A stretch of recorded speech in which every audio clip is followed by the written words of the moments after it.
Hi everybody, Brianna Shea here. I serve as the communication specialist for the Iowa Flood Center, and we are part of the College of Engineering at the University of Iowa and IIHR Hydroscience and Engineering. And we were established in 2009 after the 2008 floods, and we work to provide Iowans with reliable flood information so that they can help understand and reduce their flood impacts. And one of the ways that we've done that is by developing an online tool called the Iowa Flood Information System, or what we like to call IFIS, that provides people with information on flood alerts and forecast, flood maps, rainfall conditions, and just general watershed awareness. And so that's what I'm going to take the time to demonstrate today as we're kind of celebrating Earth Day all month long.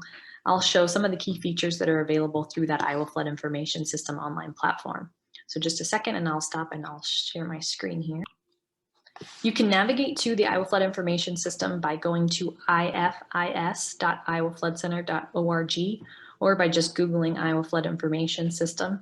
And this is what you will see when you get to the home page of the Iowa Flood Information System. So there's a green Launch IFIS button up here in the right-hand corner that will take you to the general interface.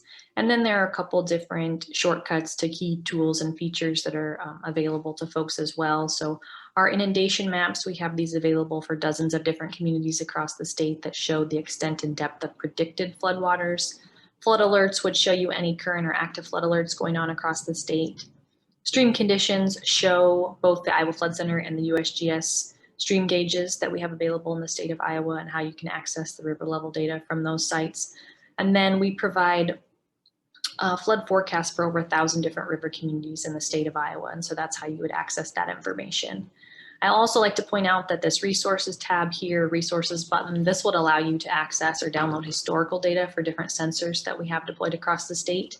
And that sometimes is of interest to researchers who need access to that information, but could also be really good utility for the classroom to provide students with real-time data, real-life data that they can interact with and analyze. So I'm going to go ahead and just launch the general IFIS interface and walk through some of the key tools and features that we have available through IFIS.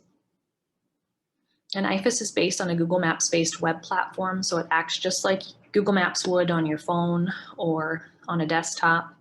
And this is a platform that is freely available and accessible to anyone. On the left-hand side of the screen here, this little icon allows you to change the view. So one view that we'll look at later on is the satellite view. I think that's really helpful just to put into context when we're looking at some of the resources in IFIS. And then this little 4 blue squares here, this allows you to change the transparency. So if you had rainfall conditions or something pulled up over the state, you could change the transparency so that you could still see the river networks and the names of communities and things like that. So a couple of useful things to point out there. On the right-hand side of the screen here, this is where you access most of the menu items or all of the menu items, and where you can turn on different layers and key features that we make available in IFIS. So the top little icon here, the people here, this is where you can search for places of interest. So one of the things you could do is type in Iowa City. And what this is going to do is going to bring up the watershed boundary that drains to Iowa City. So it's always really important that we're thinking about things in a watershed context, because everything that happens in the upstream of this watershed is eventually going to flow downstream here and impact other communities along the way and eventually get down to the Iowa City area.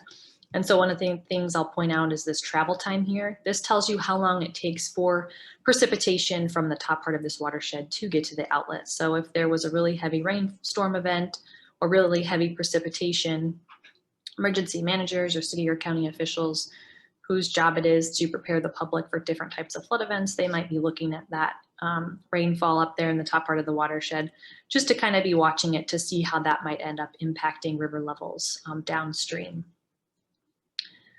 And I'll show just a couple of the data resources that you can pull up and access to see community-specific information in these watersheds. So I'll pull up the stream gauges, and this will show you the blue squares, those are Iowa Flood Center stream gauges, and the green squares, those are U.S. Geological Survey gauges. And if I clicked on one of these, I could go to more information here and then see what the river level has done over the past week and a half, and also what the river level is predicted to do over the next couple of days as well. So again, if there were some precipitation maybe that happened earlier in the week, some really heavy precipitation, we might see a little bump in the hydrograph here expected for Saturday or Sunday or some other day. And so that 5-day flood forecast is really beneficial for emergency managers or folks whose job it is to keep the public safe when we do have flood alerts going on. That gives them time to really react, maybe close down roads or bridges, or in really severe flood intense moments, assist with evacuations and things like that. So that information is really important. And another thing that I'll show in the data resources, these are all of the different river communities that I mentioned. So I said that we provide flood forecasts for over 1,000 different communities across the state. So this is our way of providing communities where we don't necessarily have a stream sensor for folks to reference, but it gives them some other level or detailed information that they can use when we do have active flooding going on. So right now there's not much to look at because thankfully things are pretty quiet out there, but that is a feature that is available if we do have active flooding. The multi-sensor river view, this allows you to look at all of the sensors kind of simultaneously and is really useful for just comparing what's going on across the watershed. So when I navigate to these different locations, you can see them popping up over there on the right-hand side of the screen. So I'm going to just refresh my page and then go back and walk through some of the other features and things that you can access in IFIS. The next thing that you'll see are the different flood alerts and forecast information. So right now up in the northeast part of the state on the Mississippi River there, you can see there are a couple different flood alerts, these little yellow triangles. So if I click on one of those, again, that pulls up what that river level information is like.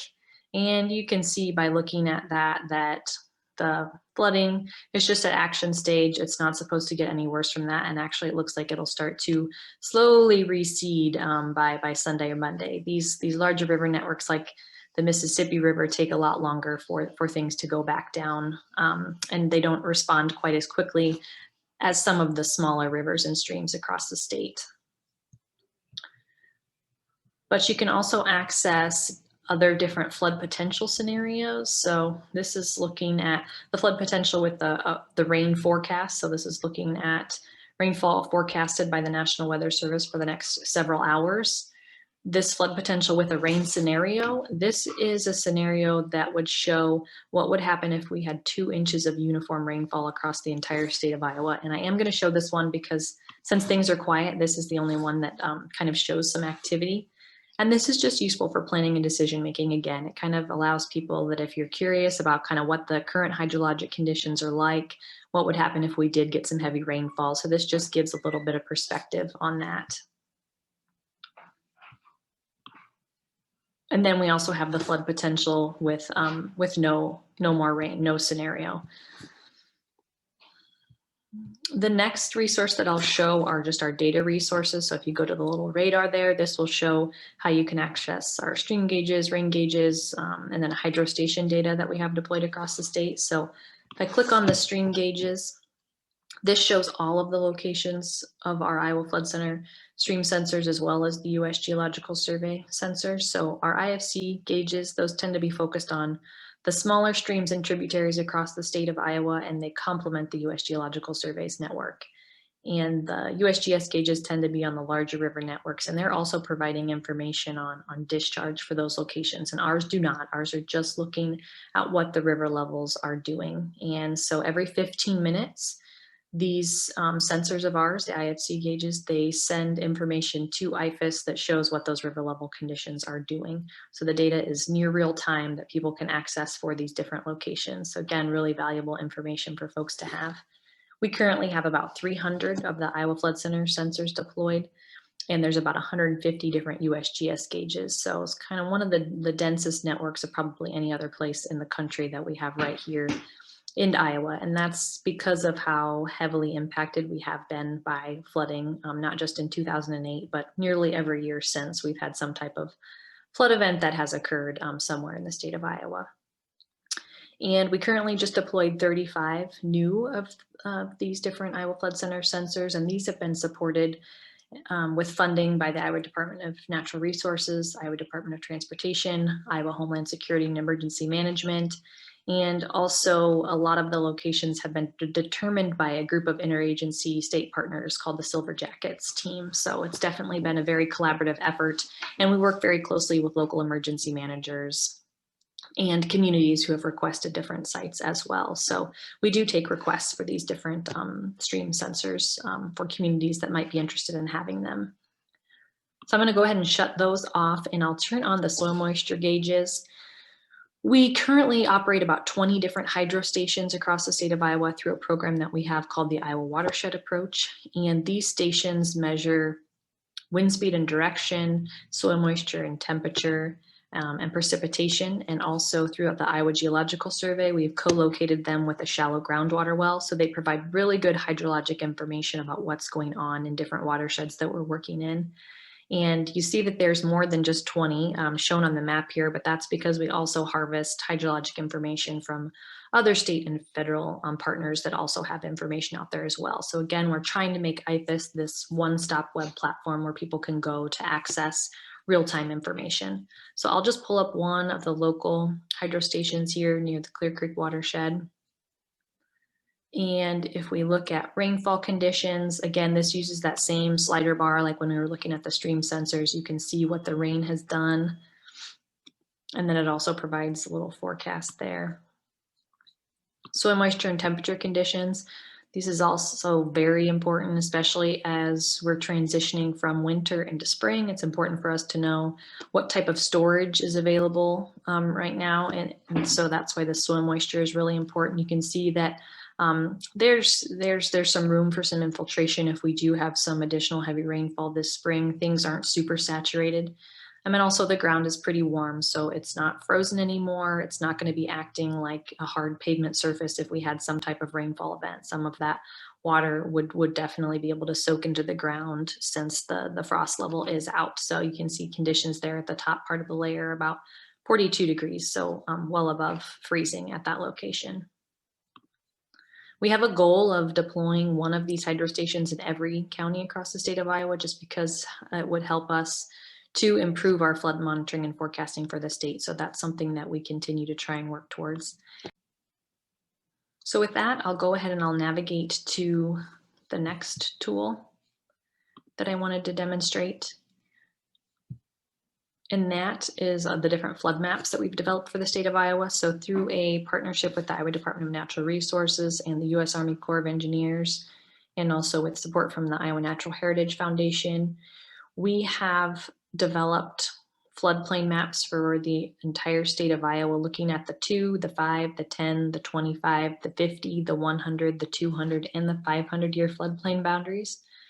And so if I click on the box next to the statewide inundation, that allows me to walk through all those different occurrence levels that I just rambled off. I'm going to go ahead and I'll just select the 500-year period because it's kind of the most dramatic view to look at.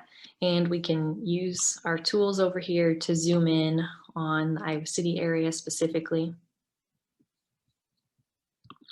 to see which areas would be impacted by this 500-year flood event.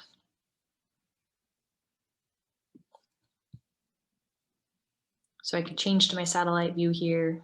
And again, it really just adds some context to be able to see which areas would be impacted by that occurrence level.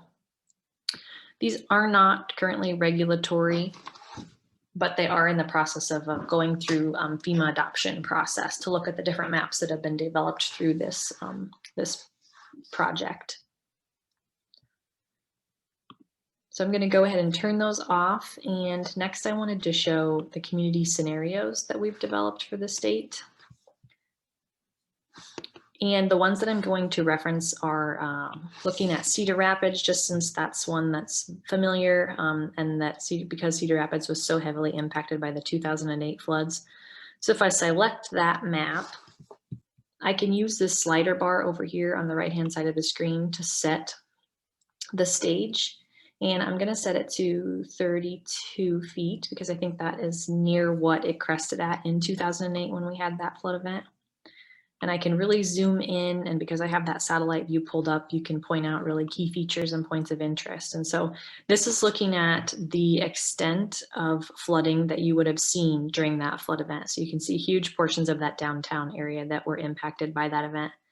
And you can see there's a USGS gauge here that you can use for reference. So for example, in 2016, city officials had access to IFIS, they had access to these inundation maps. They were able to reference that USGS gauge to see when was the water that had rained in the upper part of the watershed expected to reach the city of Cedar Rapids, and when was it expected to crest. And so they used that flood forecast information, were able to set the stage and then protect a large part of their downtown area by bringing in some HESCO barriers and doing a lot of proactive measures to try and prepare for that type of flood event. So they had much better information that they could use and rely on during the 2016 floods that just did not exist in 2008.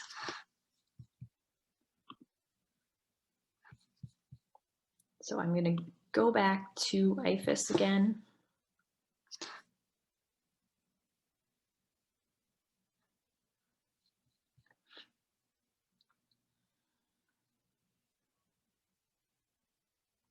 And next we can look at different weather conditions. It's currently would show any current rainfall. Things are pretty quiet. The daily rainfall allows you to step back in time to see what rainfall has fallen across the state of Iowa. And then the cumulative rainfall shows cumulative rainfall conditions up to over a 2-week period. So this looks a little dramatic. You can see some parts of the state had received between 3 and 4, maybe even in a couple select locations. So the yellow there between 4 and 5 inches of rainfall. And so this is just another good way for folks to be looking at this type of information to see how this rainfall might end up impacting their watersheds and could potentially see some activity with the flood levels in their watersheds. And again, this is when I like to kind of use that transparency tool so you can see what's underneath a little bit better. You can see those river networks and those communities a little bit better. We also provide forecast data, so hourly and cumulative and daily forecast data. So if I click on the daily forecast data, this pulls up the next 5 or 6 days worth of information. Looking pretty quiet, looks like a nice weekend ahead. But then a couple chances of small chances for rain on Tuesday and Wednesday there. So nice to have that information too to see what's coming. There are other tools and resources available down here. We provide information for public health layers. Knowing that these are, critical infrastructure, we certainly want to make sure that these locations are protected if we do have some type of flood event, and make sure that they're easily able to be accessed by our emergency managers and just emergency professionals in general. And so I will let you explore these different tools on your own. And that is all I had for the IFIS demonstration. We do a lot of these for classroom visits and also just with different communities and groups across the state of Iowa. So if there's interest in that, you can feel free to contact me. Thanks for joining. If you have any questions for me, you can look me up on the Iowa Flood Center's website, www.iowafloodcenter.org. My name is Brianna Shea, or you can send me an email at brianna-shea@uiowa.edu. And I'll also share that in a closing slide here at the end. Thanks so much.